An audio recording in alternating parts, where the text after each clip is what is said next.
बरायबाय लोगोफोर नोंथांमोन साफ्रोमखौबो आंनि नैबे बर' फेमिलि ब्लगाव दिनै आङो उदालगुरि जिल्ला बर' फरायसा आफादनि जि खुंगा जिथि जे रंजालि बैसागु फालिथाय बे फालिथायाव दिनै आंबो बाहागो लाफैबाय आरो आङो बिदिनो भिडिअ दिन्थिनो नोंथांमोननो नाजागोन नोंथांमोना नायलांबाय थादो जुदि जायफोरा जुदि आंनि भिडिअखौ नायनानै मोजां मोनो नोंथांमोना अननानै चेनेलखौ सापर्ट खालामगोन आरो गोदानब्ला नोंथांमोना चेनेलखौ साबस्क्राइब खालामना लाइक कमेन्ट शेयार खालामनानै होगोन अब्ला आङो दायो नोंथांमोननो दिन्थिलांनो नाजागोन नोंथांमोना नायलांबाय थागोन दायो आङो नै सिङाव हाबलांनोसै जोंहा नैबेयाव नैबिदि गेट बनायदों आरोना जिथि रंजालि बैसागु फालिथाय उदालगुरि जिल्ला दुलाराय बर' फरायसा आफादनि बानजायनायाव दिनै नैबेयाव बैसागु फोरबो फालिनाय जादों बेखौ जागायनाय जागोन नैबेथिं नै जोंहा बयखौबो खावलायबाय गाहाय आलासिफोरा जोंहा नैबिथिं दङ नैथिं आङो दिन्थिनो नाजागोन नोंथांमोना नायलांदो आरो जोंहा दायो नैबेयाव हाबाफारिया जासिगोन आरोना नैबेयाव मा मा हाबाफारि जायो आङो नोंथांमोननो दिन्थिलांनो नाजागोन नोंथांमोना नायलांबाय उदालगुरि दख'रानि नै दैदेनगिरि बिथां मा होनना बुंगोन दैथुन बाथा नै बिथाङाबो फुरा बैसागोनि लाइमोन जानानै दङ आरो दिनै नै फुरा ड्रेसाव आङो दिन्थिलांनो नाजाबाय थागोन नोंथांमोननो जोंहा दिनै बेयाव माबायदि हाबाफारि जायो नोंथांमोना नायलांबाय थादो आरो नै जोंहा बिथिं दङ मोसाखावरिफ्रा नै बिथिंनि डेक'रेसन खालामदों बबे दख'रानिफ्राय मोसाखावरिफोरा फैदों आं बेखौ बुंनो हाथ'ला नाथाय बिथांमोननि मोसानायफोरखौ आङो दिन्थिनो नाजागोन आरो नै बिथिंनि जोंहा मोसाखावरिफोरा बबे दख'रानिफ्राय सफैनो हादों आङो बिथांमोनखौ सोंनो नाजागोन आरोना नै बिथांमोनानो नै नानि मोना मोसागोन नै जोंहा नानि मोना बबे दख'रानिफ्राय फैदों नानि हा बबे आनसलिकनिफ्राय फैदों होनदों खैराबारि न खैराबारि दख'रानि बिथांमोना आङो बिथांमोननि मोसानायखौ दिन्थिनो आङो नाजागोन नोंथांमोना नायलांबाय थाबानो जाबाय आरोना जा नै बिथिं बिनानावमोनाबो मोसागोन नै बबे खैराबारिनि आरोना बिथांमोना खैराबारि हानजा बेनिफ्राय बबे दख'रानिफ्राय सफैनो हादों आङो दिन्थिलांनो नाजागोन आरो नोंथां गोबां मोसाखावरिफोरा बेयाव बाहागो लाफैदों बबे दख'रानिफ्राय फैदों आङो दा सोंनानै नोंथांमोननो मिथिहोनो नाजागोन नायलांबाय थादो आरो ना जोंहा फंबायमोना बबे आनसलिकनिफ्राय फैदों फंबाय खाग्राबारि आनसलिक न दे गोजोननाय थाबाय फंबाय नोंथांनिसिम जोंहा दायो नैबेयाव जोंनोखि दामगिरि नोंथांमोन बयखौबो हारिमु दिन्थिफुंसालि जोंहा बेखौ बेखेवनो दायो नै थामथिम जाबाय नैबेयाव जोंहा जि बेखेवनाय हाबाफारि आङो बेखौ नोंथांमोननो दिन्थिनो नाजागोन नोंथांमोना नायलांदो आरोना बे हाबाफारियाव बाहागो लानो हानाय उदालगुरि जिल्ला एबसुनि आफादगिरि बिथां कर्नेलियास दैमारि बिथां मुंख्लं खाम्फायाव मुंख्लंमोननि मुङै बिबार बावजेनगिरि आलासि महरै बाहागो लानो हानाय सार बिथां नन्देस्वर दैमारि बिथां आरो बैसागोनि मुङै जि फिरफिला बिरहोनाय बिरगिरि सार बिथां नबिन मल्ल बिथां आरो बेवहाय बाहागो लानो हानाय दुलाराय बर' फरायसा आफादनि नेहाथारिजों लोगोसे गुबुन बिबानगिरि नोंथांमोन आरो नागिरदों बिथाङानो जाबाय दुलाराय बर' फरायसा आफादनि सासे नेहाथारि आरो आनन्द दैमारि बिथांखौ बे समाव गावनि सिनायथिखौ आं होनो थाखाय गुरै खावलायदों आरो बिथांखौ गांसे बैसागो फालिजों बरायना लानो थाखाय गुरै खावलायबाय आरो बिथांखौ सुंद' बिबुंथिनि गेजेरजों दिनैनि नैबे जि बैसागो थिलि गोथार बैसागो थिलिखौ बेखेवनानै थाखाय बे समाव बिथांखौ गुरै खावलायबाय बैसागु फालिथाय फोरबो बे फालिथाय फोरबोनि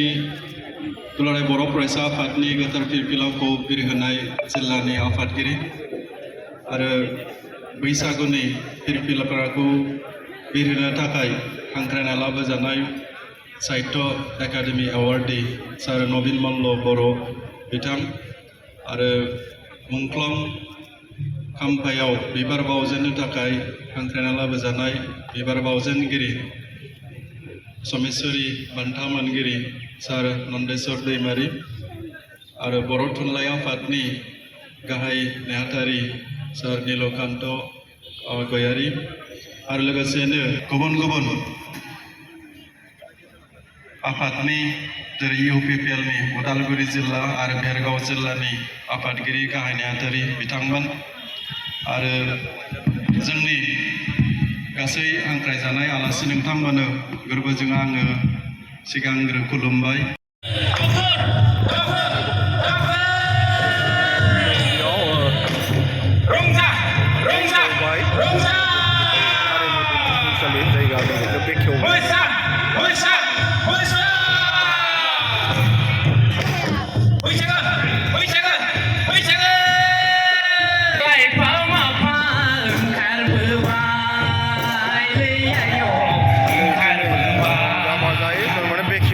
दिनैनि बे हारिमु दिन्थिफुंनायखौ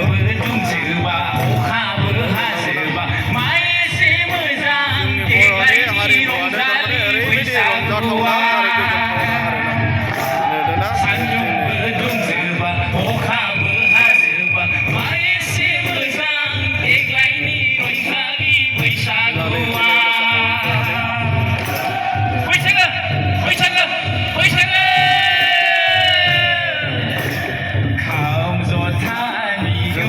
फरायसा आफादनि गाहाय दैदेनगिरि नै बिथाङाबो बाहागो लादों आरो साहित्य सभानि जेनेरेल सेक्रेटारि बिथां नीलकान्त सार बिथाङाबो बाहागो लादों गाबाजै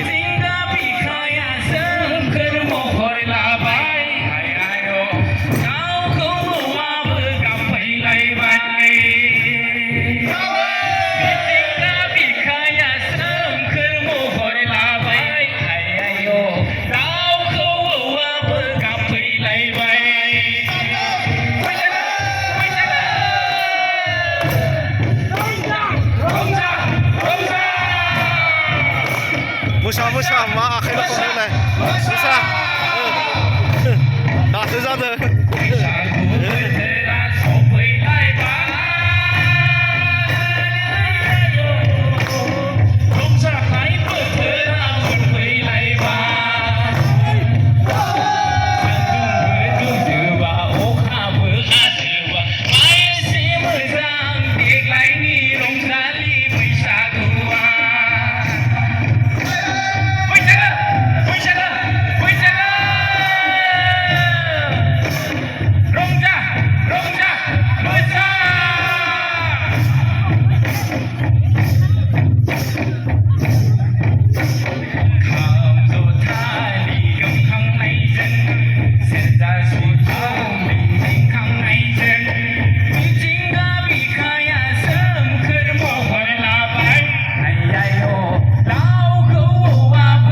mulai lambai abang kartona hang mulai lambai